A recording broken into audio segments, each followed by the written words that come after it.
بالله من الشيطان الرجيم. بسم الله الرحمن الرحيم. إن الحمد لله حمدا طيبا كثيرا مباركا فيه، وأشهد أن لا إله إلا الله وحده لا شريك له، وأشهد أن محمدا عبده ورسوله. أما بعد، فإن خير الحديث كتاب الله، وخير الهدي هدي محمد صلى الله عليه وسلم، وشر الأمور محدثاتها، وكل محدثة بدعة، وكل بدعة ضلالة، وكل ضلالة في النار. فأعوذ بالله من الشيطان الرجيم. بسم الله الرحمن الرحيم. وما أرسلناك إلا رحمة للعالمين. بسم الله الرحمن الرحيم. رب اشرح لي صدري ويسر لي أمري واحلل عقدة من لساني يفقهوا قولي. قابل احترام بزرگوں اور عزیز نوجوان ساتھیوں، آج خواتین کا استقبال لیے. السلام علیکم ورحمۃ اللہ وبرکاتہ. یعنی آپ تمام پر اللہ سبحانہ تعالیٰ کی سلامتی، اس کی رحمت اور برکت نازل ہو. یہ سیرت کوڈ جو 5 دن کا ہے، 14 دن ہے. 14 دن میں صرف مردوں کے لیے سیرت کورس ہے. خواتین کے لیے آج سے سیرت کورس بند کر دیا گیا ہے. سننا چاہے تو لوگ سن سکتے ہیں، اس لیے کہ 3 دن سے مسلسل شکایت آ رہی ہے. ابھی جیسے مسجد میں انٹری لیے 2-3 جنے لپٹ گئے، پہلے خواتین کو بولو گے. لہٰذا ماں، اگر آپ لوگوں کو سننا ہے رسول اللہ زندگی سنیے، نہیں سننا ہے مت سنیے، باتیں کرنا ہے باتیں کریے. آج سے آپ کے لیے کوڈ شاید نہیں ہے. اگر آپ سننا چاہ رہے تو آپ کے لیے ہے. پھر بھی خواتین کا بھی استقبال کرتے ایک بار پھر سے خاص طور پہ السلام علیکم ورحمۃ اللہ وبرکاتہ. یعنی آپ سب پر اللہ سبحانہ کی سلامتی، اس کی رحمت اور برکت نازل ہو. نبی صلی اللہ علیہ وسلم کی سیرت جو آپ کے سامنے بیان کی جا رہی ہے، کتنے حصوں میں بیان کی جا رہی ہے؟ یہاں پر 4 حصوں میں بیان کی جائے گی، جس میں سے کتنے حصے ختم ہو گئے؟ 3 حصے. پہلا حصہ کیا تھا؟ آمد سے پہلے کیا تھا. دوسرا حصہ نبوت سے لے کے پیدائش سے لے کے کب تک؟ 40 سالہ زندگی. نبوت تک نہیں، 40 سالہ زندگی. پھر تیسرے حصے میں نبوت کا جو 40 سال شروع ہوا، وہاں سے لے کے کہاں تک؟ 13 سالہ مکی زندگی. اب رسول اللہ صلی اللہ علیہ وسلم کی 13 سالہ زندگی، مکی زندگی جو تھی وہ اختتام کو پہنچی. اب رسول اللہ صلی اللہ علیہ وسلم کی مدنی زندگی شروع ہوتی ہے. اب کتنے سال بچے نبی صلی اللہ علیہ وسلم کی زندگی کے؟ ابھی آخری 10 سال بچے، اور آخری 10 سال میں اب تک سے دین اسلام کی دعوت مکہ میں، مدینہ میں اور جنات دنیا بھر کے اندر کر رہے تھے. زمینی لیول پر بھی دعوت کا کام صرف مکہ اور مدینہ کے اندر محدود تھا. اب رسول اللہ صلی اللہ علیہ وسلم جیسے مدینہ ہجرت کیے، یہاں سے تاریخ کیا کہلائی جائے گی؟ ہجری. کیا کہلائی جائے گی؟ وہ آج رسول اللہ صلی اللہ علیہ وسلم ابو ایوب انصاری کے مکان میں داخل ہو کر 1433 سال مکمل ہو گئے اور 1434 سال کا جو سو آغاز ہوا. یوں اللہ کے نبی صلی اللہ علیہ وسلم جیسے مدینہ میں داخل ہوئے، اللہ کے نبی صلی اللہ علیہ وسلم کے سامنے مدینے میں حالات آسان نہیں تھے. مدینے میں ایک ہی بات کی کمی تھی مکے اور مدینے کے بنسبت، یہ تھی کہ مکے کے اندر قریش کے قبیلے کی سرداری تھی، قریش کے قبیلوں کی حکومت تھی، جو یہ چاہتے تھے کہ ان کے باپ دادا کے دین کے سامنے کوئی اور دین لوگوں کے سامنے پیش نہ کیا جائے. مدینے کے اندر یہی ایک فرق تھا مسلمانوں کے لیے کہ مدینے کے اندر مسلمانوں کی دین سے نفرت کرنے والے لوگ کوئی بھی نہیں تھے. تمام کے تمام لوگ وہاں جو مکے مدینے میں تھے، اس لیے کہ وہاں کوئی حکومت نہیں تھی، وہاں پر کوئی بادشاہ نہیں تھا، لوگ قبیلوں کے اندر بٹے ہوئے تھے. اس لیے لوگوں کے لیے بات آسان تھی کہ کوئی بھی مذہب کا پرچار یہاں کر سکتا تھا. رسول اللہ صلی اللہ علیہ وسلم کو استقبال کیا کون؟ انصار نے استقبال کر کر کہا کہ آپ یہاں دین کا کام کیجئے اور تمام مسلمان کو لے کے آپ مدینہ شفٹ ہو جائیے. جب اللہ تعالیٰ کو حکم ہو گیا کہ جو بھی اللہ میں آپ پر ایمان رکھتا ہے وہ مکہ چھوڑ کر کہاں آ جائے؟ مدینہ آ جائے. تو تمام کے تمام نکل کر اس مدینے کی طرف ہجرت کر کر آ گئے. اب رسول جیسے مدینہ میں آئے، رسول اللہ صلی اللہ علیہ وسلم کے سامنے 3 اہم گروپ ہیں. آپ کوئی بھی پہلے ایک بستی چھوڑ کے دوسری بستی میں آپ کو جمنے کے لیے تھوڑا ٹائم لگتا. رسول اللہ صلی اللہ علیہ وسلم کے سامنے 3 گروپ ہے، جس میں سب سے پہلا جو گروپ ہے مدینے کے مشرکین ہے. کون ہے؟ مدینے کے مشرکین. مدینے کے مشرکین میں 2 قسم کے گروپ تھے. ایک وہ تھے جو مدینے کے مشرکین کو اسلام سے نفرت نہیں تھی، بعد میں چل کے یہی لوگوں نے بہت تیزی سے اسلام قبول کیا. مدینے کے دوسرے مشرکوں میں تھوڑے سے لوگ تھے، تھوڑی سی جماعت تھی جو اسلام سے نفرت رکھتے تھے. اس میں ان کا سردار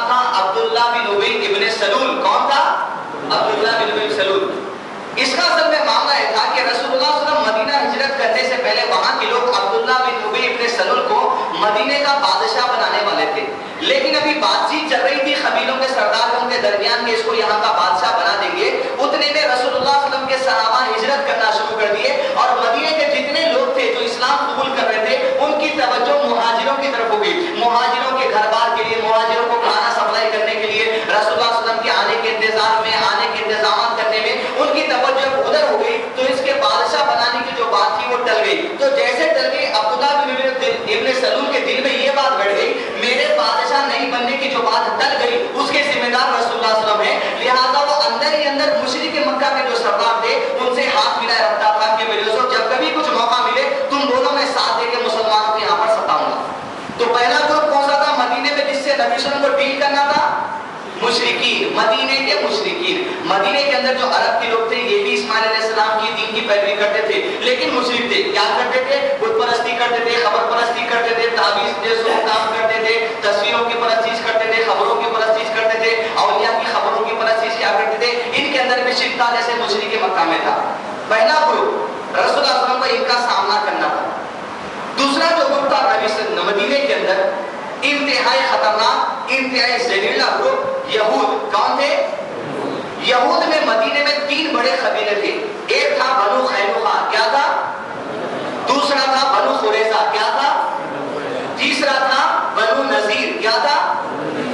یہ تین بڑے قبیلے تھے مدینے کے اندر۔ جب فلسطین پہ بخت نظر نامی بادشاہ نے حملہ کر کے ان کو فلسطین سے باہر نکال دیا تھا، مدینے میں اکثر لوگ آ کر بس گئے تھے۔ یہ تین بڑے قبیلوں کا کام یہ تھا یہودیوں کے، یہ سود پہ پیسہ دیتے تھے۔ کس کو؟ جو مدینے کے اندر مشرک تھے، عرب کے لوگ تھے، جو اسماعیل علیہ السلام کی شریعت کی پیروی کرتے تھے، ان کو سود پہ پیسہ دیتے تھے۔ اس کے اندر جو مدینے کے اندر لوگ تھے جو مشرکین تھے، دو بڑے گروپ تھے ان کے اندر۔ ایک تھا قبیلہ اوس اور دوسرا تھا قبیلہ خزرج۔ کیا تھا پہلے قبیلے کا نام اور دوسرے کا نام؟ انہی میں سے لوگ مشرک بھی تھے اور انہی کے لوگ اسلام قبول کرتے تھے اور انہی میں سے لوگ انصار بنے۔ یہ یہودیوں کے گروپ ان کو کیا کرتے تھے؟ سود پر پیسہ دیتے تھے اور اوس اور خزرج قبیلے کے درمیان میں خواہ مخواہ کی بیکار کی باتیں ڈال کے لڑائی جھگڑا کرتے تھے۔ لڑائی جھگڑا کر کے یہود کے قبیلے والے کیا کرتے تھے؟ اوس قبیلے کو ہتھیار بھی سپلائی کرتے تھے، جنگ لڑنے کے لیے پیسہ بھی سپلائی کرتے تھے، اور مہینوں مہینوں کے درمیان جنگ چلتے رہتی تھی اور وہ پیسہ جو سپلائی کرتے تھے، جو ہتھیار جو سپلائی کرتے تھے، اس کے اوپر بڑا چڑھا کر سود بھی وصول کرتے تھے۔ یہ اسلام کے دشمن نبی صلی اللہ علیہ وسلم کے سامنے یہ یہودیوں کو بھی ڈیل کرنا تھا کہ مدینے میں آ تو گئے، بستی میں دیکھ لیا آپ کے ایک جنا پینے والا ہے، ایک جنا کھانے والا ہے، ایک جنا ستانے والا ہے، پہلے آتے ہیں پر ان لوگوں کے قریب اوکے کے ساتھ رہنا پڑتا۔ تو یہ بستی میں رسول اللہ صلی اللہ علیہ وسلم جائے، پہلے یہودیوں کو ڈیل کرنا ہے، مشرکوں کو ڈیل کرنا ہے، اور تیسرا جو اہم گروپ ہے رسول اللہ صلی اللہ علیہ وسلم کے سامنے مدینے میں وہ صحابہ کا گروپ ہے۔ کس کا گروپ ہے؟ صحابہ کے گروپ میں دو لوگ ہوئے، ایک ہے مہاجر جو مکہ سے سب چیز چھوڑ کر آ گئے، گھر چھوڑ کر آ گئے، بیوی بچے چھوڑ کر آ گئے، ان کا کاروبار چھوڑ کر آ گئے، ان کا جو سب کپڑے چھوڑ کر آ گئے، ان کی دولت چھوڑ کر آ گئے، سب کچھ چھوڑ کر آ گئے۔ نہ یہاں ان کے رہنے کے لیے گھر ہے، نہ کھانے کے پکانے کے لیے چولہا ہے، نہ سونے کے لیے چھت ہے، نہ جو سو پہننے کے لیے برابر کپڑوں کا انتظام ہے۔ رسول اللہ صلی اللہ علیہ وسلم کے سامنے سب سے بڑا چیلنج یہ تھا کہ پہلے ان کو سیٹل کیا جائے۔ دوسرا جو گروپ تھا صحابہ کا وہ تھے انصار۔ انصار یعنی وہ جو مدینے کے مسلمان ہوئے تھے، مدینے کے قبیلے اوس اور خزرج سے جو لوگ اسلام قبول کرتے تھے ان کو انصار کہا جاتا۔ ان کا پیسہ یہی تھا، ان کا کاروبار یہی تھا، ان کا گھر یہی تھا، ان کے جو سو کمائی کے اسباب یہی تھے، لیکن اتنے بھی اسباب، اتنا بھی پیسے والے انصار نہیں تھے کہ جو صحابہ سووں کی تعداد میں مکہ سے آتے جاتے ان تمام کے انتظام کرتے جائے۔ یہ تین گروپ سے رسول اللہ صلی اللہ علیہ وسلم کو نمٹنا تھا۔ اس کے بعد نیشنل اور انٹرنیشنل لیول پہ دعوت کا کام شروع کیا جانا تھا، لیکن اس کے ساتھ ساتھ سب سے پہلے رسول اللہ صلی اللہ علیہ وسلم کام کرتے ہیں یہودیوں سے نمٹتے ہیں۔ کس سے نمٹتے ہیں؟ یہود کے جتنے بڑے بڑے تین قبیلے تھے، بنو قریظہ، بنو قینقاع، بنو نذیر۔ پہلا بنو قریظہ، دوسرا بنو قینقاع، تیسرا بنو نذیر۔ یہ تینوں قبیلوں کے سرداروں کے پاس رسول اللہ صلی اللہ علیہ وسلم میٹنگ فکس کی، میٹنگ فکس کر کے ان کے پاس گئے، ان کے پاس جا کے بات چیت کی، ان کے سامنے دعوت پیش کی، اور ان کو خاصا اندازہ تھا ان کی تورات میں جو اوصاف رسول اللہ بیان کیے گئے یہی آخری نبی ہے۔ ان میں سے جو لوگ اسلام قبول کرتے تھے اسلام قبول کیے۔ اللہ کے نبی اسلام تینوں قبیلے کے سرداروں کے سامنے سب سے پہلی بات یہ ڈالے، دیکھو بھائی ہم یہاں مدینہ میں رہنے آئے ہیں اور تم مدینے میں پہلے سے ہی رہتے، گویا یہ بستی جو ہے، یہ شہر جو ہے تمہارا اور ہمارا ہو گیا۔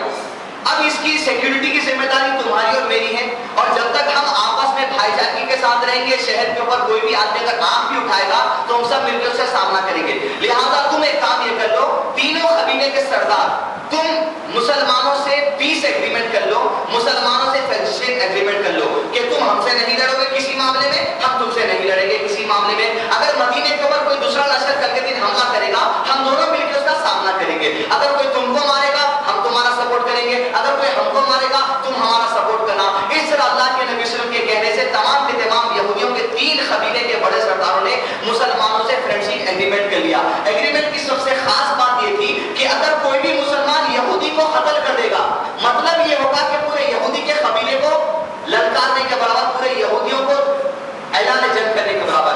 اگر کوئی یہودی مسلمانوں کو کسی بھی سازش کے تحت کسی ایک مسلمان کو بھی قتل کر دے گا، گویا ایسا ہوگا کہ پورے یہودیوں نے مسلمانوں سے اعلان جنگ کر دیا۔ ایگریمنٹ اس صورت میں ٹوٹ جائے گا اور دونوں پارٹیوں میں سے کسی کو بھی اختیار رہے گا کہ اس پارٹی کو مدینے سے نکال کے باہر کر دو۔ اس ایگریمنٹ کے ساتھ رسول اللہ صلی اللہ علیہ وسلم یہودیوں کو خاموش بٹھا دیا، لیکن یہودی کے بارے میں اللہ تعالیٰ فرماتے ہیں مسلمانوں سے دشمنی میں سخت ترین اگر کوئی ہے تو وہ یہود ہے اور مشرکین ہیں۔ اب رسول اللہ صلی اللہ علیہ وسلم کے سامنے جو دوسرا معاملہ تھا وہ تھا اللہ کے نبی صلی اللہ علیہ وسلم کو وہاں کے مشرکوں سے ڈیل کرنا۔ مشرکوں میں 2 قسم کے لوگ تھے، ایک تو وہ تھے جو مسلمانوں سے نفرت نہیں کرتے تھے، تیزی سے لوگ اسلام قبول کرتے چلے گئے دعوت کے نتیجے میں۔ دوسرا جو گروہ تھا عبداللہ بن ابی سلول تھا، جس کے بارے میں اللہ کے نبی صلی اللہ علیہ وسلم ابھی وقتیہ طور پہ خاموشی اختیار کیے ہوئے تھے، اس سے کچھ بات چیت وغیرہ نہیں کیے، لیکن اس سے بھی جو سو بات چیت یہ ہو گئی کہ ہم مدینے میں آ چکے ہیں، تم ہمارا ساتھ دو ہم تمہارا ساتھ دیں گے۔ اس طرح مشرکین سے بھی ملاقات ہو گئی۔ اب تیسرا گروپ اہم جو تھا رسول اللہ صلی اللہ علیہ وسلم کے سامنے وہ تھا صحابہ۔ ایک ہے مہاجر اور ایک ہے انصار۔ جب تک یہ دونوں ایک دوسرے کو سمجھ کے نہیں چلیں گے، اسلام کی گاڑی آگے نہیں بڑھ سکتی۔